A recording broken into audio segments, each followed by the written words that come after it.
Hello, everyone. Welcome to Made to Dream. I'm your host, Maya Chanel, and here we share stories from women around the world to inspire, encourage, and empower women and young girls to dream without limitations. Today, I have the ultimate pleasure of speaking with Miss Mariana Padilla, and she is the founder of and CEO of Red Lab Marketing. So I'm really excited to hear her story today, share it with you guys, and we'll have a great conversation. So, hi, how are you doing today, Mariana? Oh, I'm so great. Thank you so much for having me here. It's a real pleasure. Thank you for being here. Thank you for being here. So, I want to give you the opportunity to allow the audience to know a little bit more about you and what you do. Absolutely. So, as you mentioned, I'm the founder and CEO of Red Lab Marketing. We're a small boutique digital marketing agency located in Chicago, Illinois. And so, our primary work really revolves around what I call omni-channel marketing. And really, what that means is just figuring out what channels work for your business, whether that be email, LinkedIn, whatever, Mhm. and really figuring out the messages for each of those. Right. And then I do a lot of graphic design work as well. Mhm. I love it. I love it. So let us know, walk us through this journey. This is a journey for everyone. Our lives are different, our journeys are different. So how did you get started on your journey to business and entrepreneurship? Yeah, absolutely. So it's kind of been a little bit of a wild ride. So my background is actually in education and nonprofit, and I did that for about 10 years. And towards the end of my career in nonprofit, really got involved in doing a lot of writing and marketing efforts. And so, when I moved to Chicago, which was about a year ago, I used that opportunity to really decide that I wanted to make a career shift full time into marketing. Hmm. And so I've always had a gift for storytelling and writing, and I thought, oh, this will be so easy. Like, I'll just get a job in marketing. It'll be super easy. Well, that was just like not the case. So that was a lesson learned. And so what I actually ended up doing was going through a program called Acadium. And so they do online digital apprenticeships with organizations looking Hmm. for people with marketing skills. So I was able to grow out those marketing skills. I had 3 apprenticeships and then eventually went through their digital marketing boot camp. And that really was an amazing, incredible experience and kind of really launched where I am now. And Hmm. so I had been applying for jobs and applying for jobs, and then COVID hit, and that was like, Yeah. but it was actually really great because it provided me the opportunity to launch my own business. And it was kind of a sign from the universe that I had applied for like, God, I don't even know, like 150 plus jobs and Hmm. gotten nowhere on that. But then within a week of starting my own business, I had a full caseload of clients. So it was like, okay, Right. I'm finally on the right path. Here we go. So yeah, that's the story of Red Lab Marketing. I love it. I love it how, your story different there are different stages in your life and within your story, within your journey, but every stage matches the next or prepares you for the next stage. So I really, really, really do love that. Um, what would you say were some of your biggest obstacles while transitioning or even in the work field space? What were some of your biggest obstacles that you've had to encounter? I would just say skill set and understanding that different, even if you have skills, like I said, like writing or storytelling, understanding that that's not going to be the thing that ultimately, carries you to success in the long Right. run. So really leveling up and skilling up anytime that you have the chance is key. And there's so many options now online through Coursera or whatever it is to really, boost Hmm. your skill set. So I would say, anytime anyone has the chance to really level up, take that opportunity and do that because you never know when it's going to come in handy. So even if it's Hmm. not something you're focused on now, in the long run, having that knowledge and skill set like really is a differentiator. I love it. So, what would you say are some of the biggest lessons that you've learned along your journey? Um, gosh. I would say just really expectation management is probably the biggest Mhm. one. And when I say expectation management, I've mentioned this before, like that I had applied for so many jobs, but I really anticipated that having a master's degree and 10 years of experience, professional experience, would allow me to at least get interviews. And that was Mhm. not the case. So, like, Right. really understanding that it's a hyper competitive market out there Mhm. for jobs. I would say probably even more so now that COVID has hit. And so really understanding, and when you have the right expectations going in, you're not going to continue to be let down. And so Mhm. finding jobs, starting your own business is like an emotional roller coaster. So like really Yeah. any chance you have with expectation management and just like having someone you can talk to about it so that you can, just talk through those feelings about it, I think was super key for me. And so thankfully, my partner, Kevin, has done a lot of professional coaching and was able to kind of guide me and shepherd me along this path and be like, he gave me some really tough love and was like, your expectations are totally out of alignment. And that is why you're getting so angry and depressed about this entire situation, because your expectations are out of whack. Right. I think that's a big, big thing that we all need to realize is that everything doesn't come in the timing that we always want it to. Everything doesn't happen the exact way that we plan it to happen. And it's kind of like life is this roller coaster that you have to just ride the wave. You have to ride, just make adjustments along the way. I think that's the best way for us to not necessarily be disappointed with, Absolutely. expectations that don't have the outcome that we've expected. Absolutely. And I think it's helpful to find other individuals, supportive individuals who have like been down the path where you are now. So whether that's Mhm. applying for jobs, whether that's your own business, whatever that looks Mhm. like, finding a supportive group of people who have done and been through Mhm. this so that you can get that advice along the Right. way, I think is super critical. Mhm. Right. And understanding that even though you're having people to help you who have been down this pathway, yours is not going to always look the exact same that theirs is or has looked, or that you're still going to add your own uniqueness to your journey. So I think adding those things into the mix kind of like gives us a new perspective, makes things a little bit easier to get through. I know the journey is not easy, but it makes it a little bit more enjoyable. For sure. 100%. Yeah.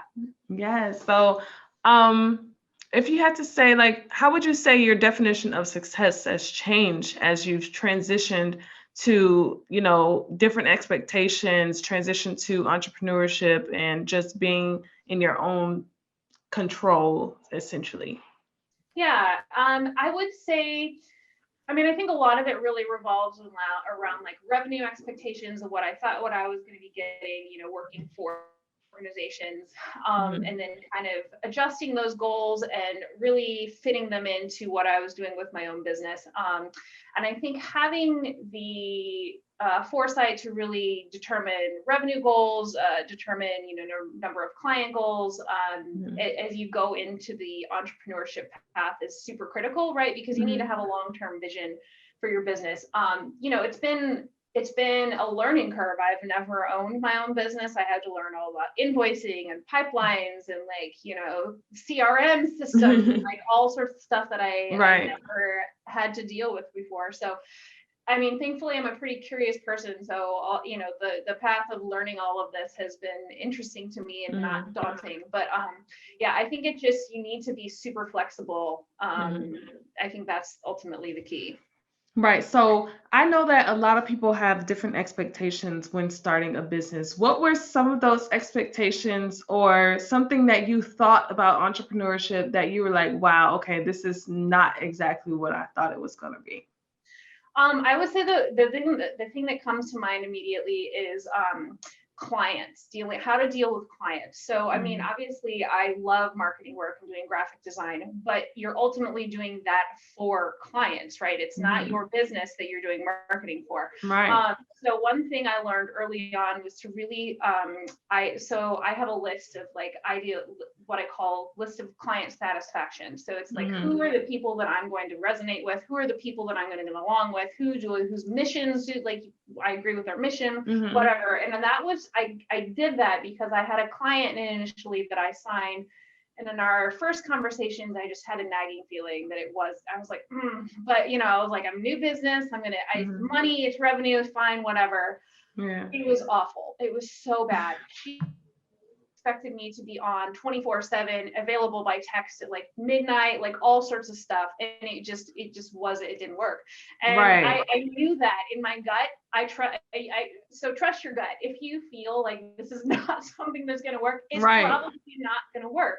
So Right. I would say dealing with clients and managing clients and really having firm boundaries about what works for you Mhm.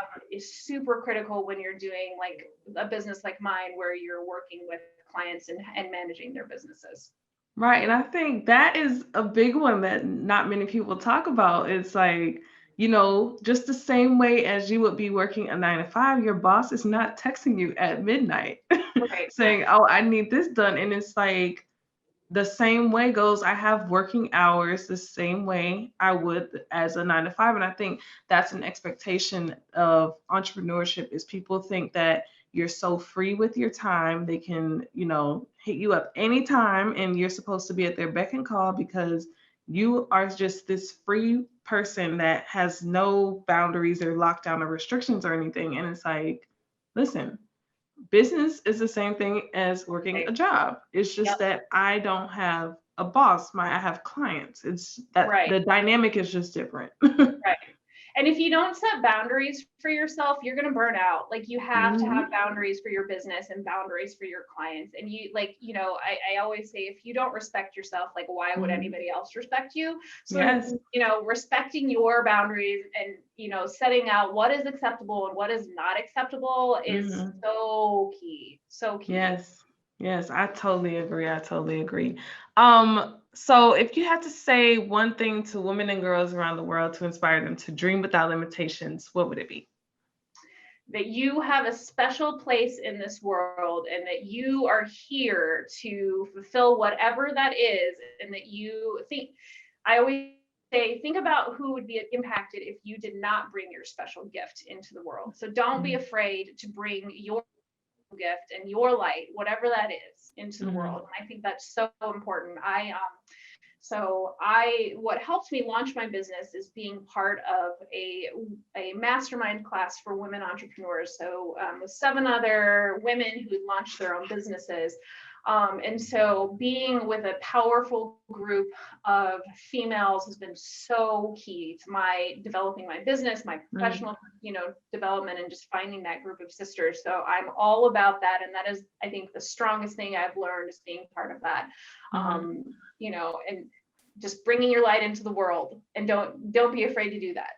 I love it. And I usually end off with that question, but I do want to ask you one more question. So, as a woman, we do have different challenges than men when it comes to life, life in general. I mean, business, life in general, career, everything overall. What would you say were some of your biggest challenges as a woman when entering the world of entrepreneurship? I think it still goes back to boundaries. I think women, not inherently, but I think just the way we're raised in like, and I'm, obviously generalizing here, but we're raised to be caring and empathetic and care about other people and all of these things. And then we end up putting ourselves last. And, in that, Hmm.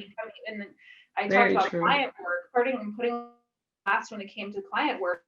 Say just understanding that you have to be able to put yourself first when you start your business and continue in your Mm, business. And I always talk about the analogy of like the air mask when you're on the airplane. They always say put on your air mask first so yes. that you can help other people. So that applies to Hmm. business, that applies to life.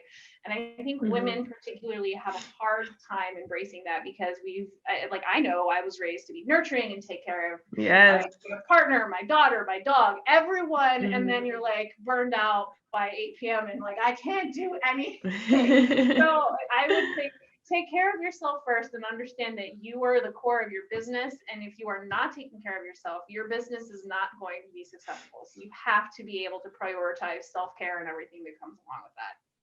I love it. I love it. Well, before we close out, I do want to give you the opportunity to allow the audience to know if they want to reach you for services, if they want to just have a quick chat, if they want to follow your journey, how can they do that? Absolutely. So my website is redlabmarketing.com. I'm also on Instagram, Facebook, and LinkedIn.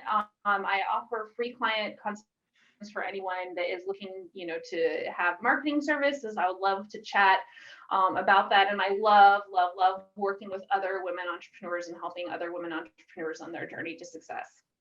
I love it. I love it. Well, we thank you, Mariana, for sharing your story here today. It was truly a pleasure. We thank everyone once again for tuning in to Made to Dream. I'm your host, Maya Chanel, and we'll see you next time.